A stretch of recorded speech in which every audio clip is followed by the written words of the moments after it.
Alright, so about a year and a half ago, I reviewed all 3 seasons of Avatar The Last Airbender, and it seems like a lot of people liked it, a lot of people watched those videos, but I never got a chance to review Korra, and I've seen the show, and so I figured, why don't I do that? Plus, I was just in the mood. Avatar just came out on Blu-ray, it was the 10th anniversary of the series finale not too long ago, so let's jump back into this world.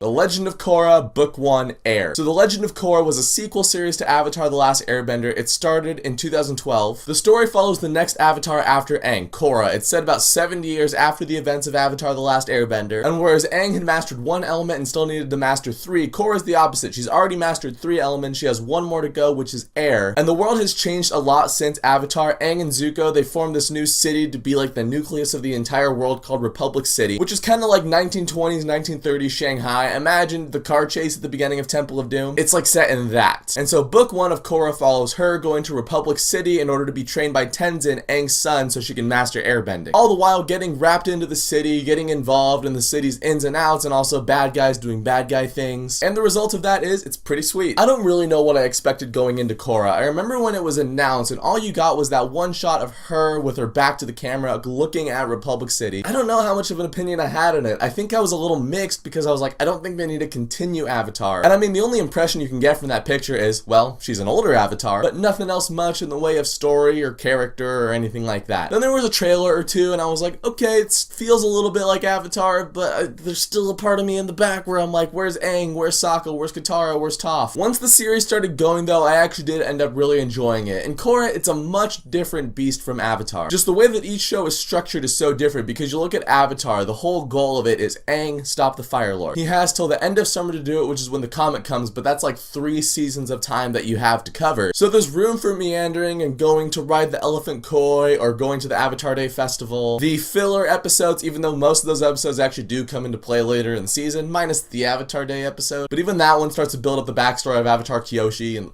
none of this matters right now. Hold on. Korra was actually just developed as 1 season, a 12-episode miniseries. Then later they were allowed to do the other seasons. And I'm not sure if Mike and Brian, the creators of Avatar, knew they were gonna have 3 seasons to develop Avatar. It'd be crazy if they didn't know that because it all fit in so well. But Korra is designed to tell a complete story from beginning to end in this 1 season with 12 episodes, which is like a little over half of a regular season of Avatar. So everything is much tighter in Korra. And it works because it really feels like the mission that you're on is a very time-sensitive mission. There's just people that want to take control of Republic City, and that threat is growing and growing really quickly. So that doesn't leave a whole lot of time for filler in Korra. Korra doesn't have a lot of filler. It has a little bit. I'll talk about it a little later. But just know the pace of the season's way different than Avatar's. I do like the characters in the show. We'll start with Korra. Korra, again, just like the show, is a much different beast than Avatar. Korra is a much different beast than Aang was. I was nervous about Korra at first because she could start out as a very one-dimensional character where Aang was the peaceful monk. She's the hot-headed, like, gotta get stuff done. I'm the Avatar. You gotta deal with it. That's actually her first line in the show is, I'm the Avatar. You gotta deal with it. But she's like 2 years old, so the line's not as cheesy as it could have been. She is the rush into a situation without thinking, just see what happens, just punch people until everything's good, which could get really old. But what's good is that she does learn throughout the course of the season. There's a great scene, and I believe it's episode 8, when a lot of Korra's friends are being wrongfully arrested. She's getting really frustrated with Councilman Tarlok, the guy who is ordering the arrest, and she picks up, just earthbends these giant stone slabs of street. She's like holding them up like she could totally crush this dude, and then her friends have to be like, Korra, no, like it's not the right time, it's still gonna make matters worse. And you see her do the whole like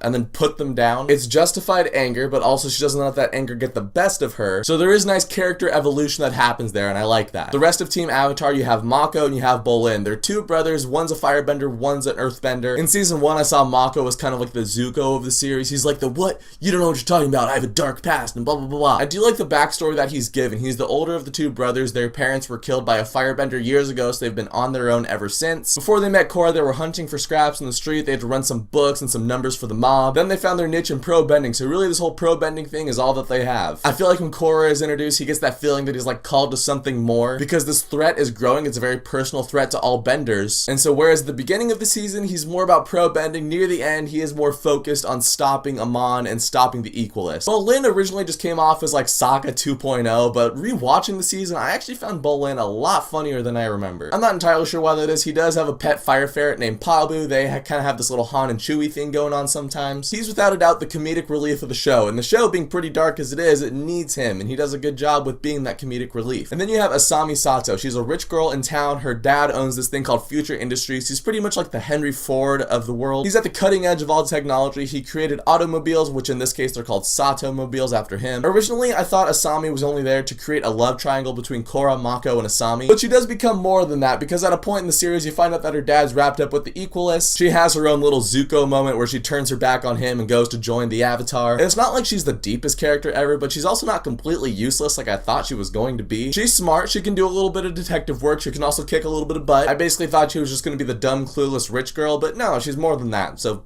props to the show for doing that. The other main characters of the show are cool. You have Tenzin, he's the son of Aang, the only airbending master in the world. He's more like Aang, where he's trying to be like a peaceful monk, but he also has to train Korra, so the two of them butt heads a couple times. The chief of police is Lin Beifong. She's Toph's daughter. She's a metal bender. She's pretty cool, and she doesn't take much of a liking to Korra initially, but again, she has a good character arc where she's like, okay, my duty is to protect Republic City. Korra's duty is also to protect Republic City. We may not see eye to eye most times, but we're chasing the same thing, so we might as well work together. And then the villains of the series. This is where it really gets good. Okay, so the main villain of this series is this dude named Amon. And Amon is one of the coolest characters in the Avatar universe. For one, he's voiced by Steve Blum, which is always awesome. He's the head of this group called the Equalists, who basically see bending as the cause of every problem in every war in every era of the world, and the world would pretty much be better off with bending. So he tells people that the spirits have given him the ability to take away bending. Doesn't exactly work like that, but he is able to take away people's bending. So immediately his threat is very personal and very dangerous for any benders that are out there. And there's a really cool air of mystery about his character. I mean, he has the mask, so obviously you're like, who's the dude behind the mask? And his powers are kept pretty vague for the longest time. He can go toe to toe with most benders. There's another scene in the series where you find out that Councilman Tarlok, one of the other bad guys of the series, he's a bloodbender. He's so powerful that he can bloodbend without the full moon. He kidnaps Korra in this cellar. He walks upstairs, and Amon and his Equalists are there waiting for him. And he starts bloodbending them all. And he starts bloodbending Amon, and Amon's freezing. He's freezing a little bit, but then he keeps walking towards Tarlok. And you just get that feeling of like,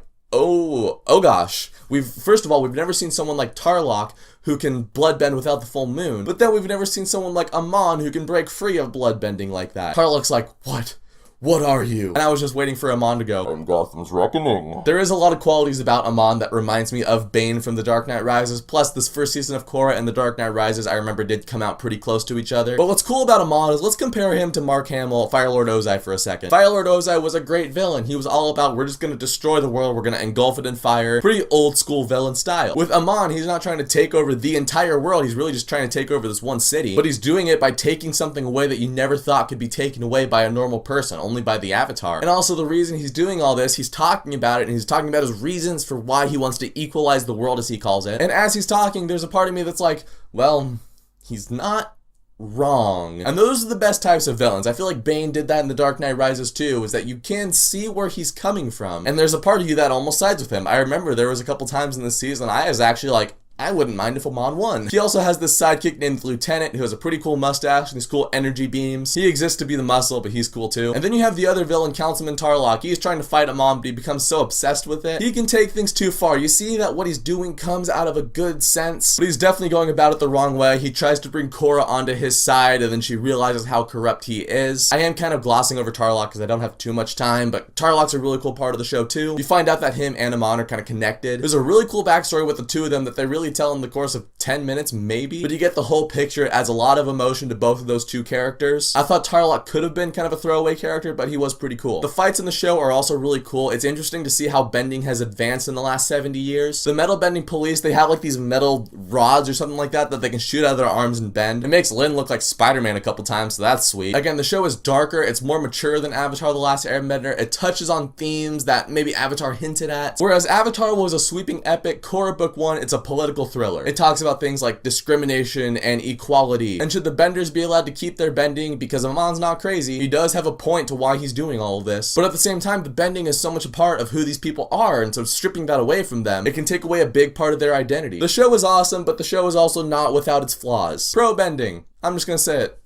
I didn't give a crap about pro bending. This new sport has developed within the last 70 years. It's called pro bending. There's 2 teams, 3 people on each team. Firebender, waterbender, earthbender. They're in this arena that's surrounded by water, and basically you just have to knock each other off the other side of the ring. Pretty straightforward. It is kind of cool, but when I was saying that this show doesn't really have a lot of wiggle room for filler, any of the pro bending stuff really just feels like extra filler. So whenever they do go to pro bending, I'm always like, come on, get back to Amon and the Lieutenant and Tarlok, and there's some dark stuff going on here. We don't have time for the sports. Also, I feel like from episode 6 to the end, this show is awesome. Those first 5 episodes, though, can be a little inconsistent. There's one episode in particular, I think it's episode 5, the whole thing is pro bending and love triangles. I'll just say it, that's a bad episode. That's probably the first time I looked at the Avatar series and I was like, that's not a good episode. Again, anything with Amon and the Equalists and Korra training for airbending is cool, but anything that related to pro bending or the love triangles or anything like that kind of falls flat. Minus pro bending. Sorry about that. I think Korra Book 1 was a really cool introduction to this world 70 years later in Avatar. I do like the characters. I think Amon is one of the coolest characters that we've had in this entire world. It does have a rocky start and it has that whole pro bending thing, which I don't really think